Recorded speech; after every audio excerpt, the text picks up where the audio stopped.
Hey everybody, it's David. I'm here with my buddy John Stimson from Next Day Dumpsters.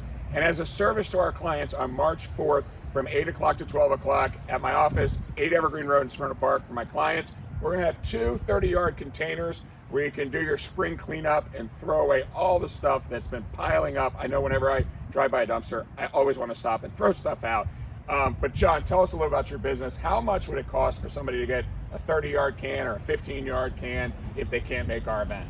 So you're looking at anywhere from $450 to $600. We have 15, 20, and 30-yard dumpsters.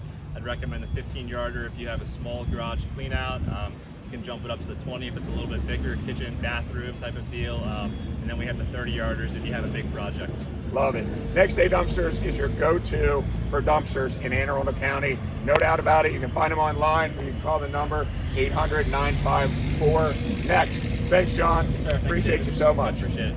See ya.